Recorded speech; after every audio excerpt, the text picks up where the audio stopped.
We'll get started with head coach Phil Neville. If you have a question in the room, please raise your hand. We'll get started with coach. Okay, so it feels like we have a lot of these after press conferences. Today, I think my frustration is that we had, I think it was 11 shots on goal in the first half. We weren't ruthless enough. 11 shots on goal where we didn't probably maybe hit the target twice. We do a lot of work on our attacking play. We do a lot of work in getting into some really good positions. We were controlling some really good movements in the first half, and then you don't take the extra pass. You don't compose yourself. You're a little bit uptight, and then you go out in the second half and you get punished by two poor mistakes. And we're playing against a lot of teams now that are having 4 or 5 shots on goal and converting them all, and we're having 8, 9 shots on goal and not converting any. So I think that's where the problem lies, is that we're definitely not ruthless enough, and it's putting a lot of pressure in terms of sort of like that. They're only creating 2 or 3 chances, and we're getting punished. We're going through that period where we're getting punished for every little mistake we're doing. But we've got to be more ruthless in attack. We've invested a lot. We've invested a lot in our attack. We've got quality players in attack, and for me, the composure in the final third, the chances that we created, the shots that we had on goal,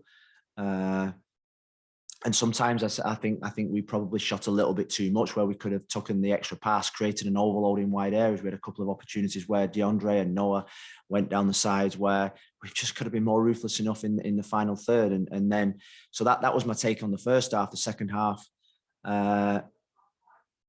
poor defending just after half time, got them in the game, knocked our confidence a little bit, a lot. Because we're fragile, because we're a new team that want to do well, are desperate to win, desperate to do well, and then it felt like an uphill struggle. We get back into the game at 2-1, and you think there's going to be a charge, but we just didn't have the quality in the final third to break them down. And I've got to say, I think probably as disappointed as I felt.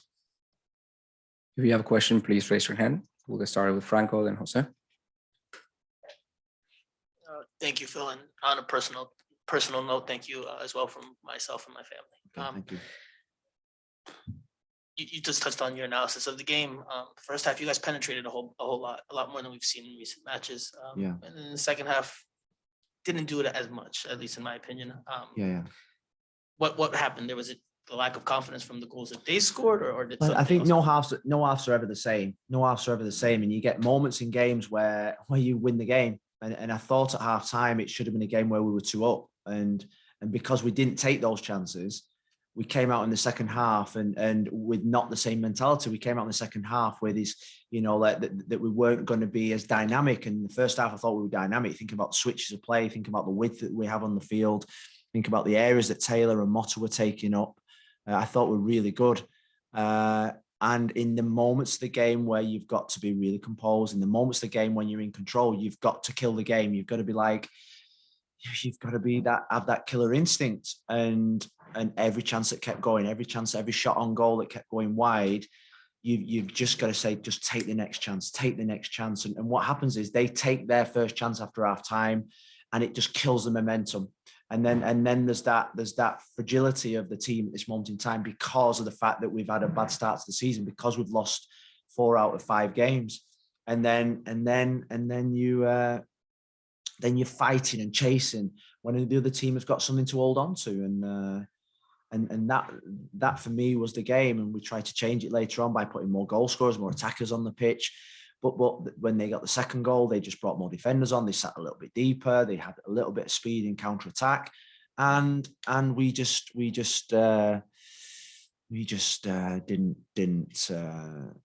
score the goals that our play at times I thought deserved. Next question, Jose. Hi, Phil. Well, it's obviously a tough night, but as much as it is for you guys, I'm sure it is for the fans as well that had to stay here for a while. Yeah. How do you overcome this, and how do you relay the message maybe from the fans, which is obvious, to the players to get that sense of responsibility. They have to perform at a higher level, I guess, especially in a night like tonight. Yeah, well, I think we had that rain delay and we came back out, and we're obviously seeing the pictures while the rain delay was on, and then we came back out, and the atmosphere was incredible. It felt like a cup final when we came back out. They were all so behind us. And I said to them before they went out is that that the foundations of this football club are then guys out there. I'm feeling their pain. I'm suffering. I'm suffering because we want to deliver for those guys, and that is I'm really passionate about because they don't go home. They stay right to the end. They stay through the lightning, the thunder, the torrential downpours, and they support us. They get behind us, and I'm feeling their pain. And our motivation is to deliver for them because I think we've got the best fans, and that's what hurts us. It hurts me immensely when I hear them at the end disappointed. I feel that we deserve that because I'm disappointed, but I feel their pain because they deserve more. They deserve more and they deserve better, and we have to deliver that to them. That's non-negotiable. Next question, Ian, then Michelle Kaufman. Thank you, Rafa.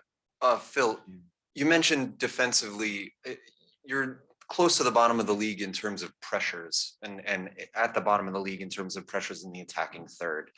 When you're in a situation tonight where you might want to be more on the front foot,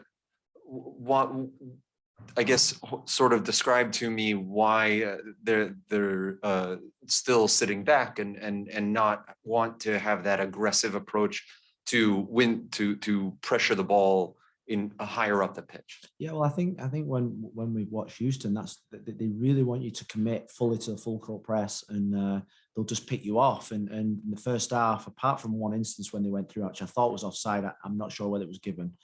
They resorted to playing long balls. So I thought the tactic was really good. We was compact, and we were waiting for them to make the move because they just wanted us to jump out. They wanted us to get picked off. And the profile of the players that we've got up front are the type that probably can't do that for 90 minutes. So that's the reason. That's the reason. Last two questions, Michelle Kaufman, then Mike DePasquale. Hey, Phil, over here on Zoom. Can you talk about the play of Robbie Robinson and Nick Marsman, both coming back in, and how you feel they both did? Yeah, I thought they both did well. Nick was exhausted at the end. I think obviously with the an hour and a half. How long was the rain delay? An hour? Maybe an hour and a half, an hour and a half. He went through 3 warm-ups, which for someone coming out back from 5-6 months out was pretty brutal for him. He cramped at the end. His distribution was sensational again, and that's what he gave the team composure. Robbie has looked sharp all week. He was good in one-to-one situations. Now we just need that delivery. We need the goal at the end of the run. We need the goal at the end of the dribble, and that's the next step for Robbie Robinson. Last question, Mike. Phil, this week you were positive coming into the Houston game, understanding how big the win was you needed. Is your message being heard in that locker room? And do you need to turn to your veteran players, the ones that you kept, your top players, to maybe deliver more of a message? Well, they need to deliver more on the pitch. They need to deliver more on the pitch. They need to be the leaders on the pitch. But I've got to say they're a group that so desperately want to win. We've just spent 2 weeks, working them really hard, having a lot of conversation with them. They're so desperate to win because I think that would be the kickstart. At the moment, it's just not going for us. At the moment, this new team is just not getting that win that hopefully would set the foundations to then go on a run. And they are desperate, and that's part of probably we talk about the final third ruthlessness. That's part of the composure that's probably lacking, is that they so desperately want to score, they so desperately want to do well, they so desperately want us to get the goals that will get us the victories. And the longer it goes, the more anxiety probably that will come. They just need to relax and say that we've brought them to this football club because they got talent. We've got players on that pitch that have been at this club longer, that should be helping them, that are helping them, that need to lead the way as well. And it's a collective thing now. We're all in it together. We're all suffering. We're all disappointed. We're all working really hard. And the only way to come out of this is by sticking together and believing in what we're doing. And we've got a new team that believes in what we're doing.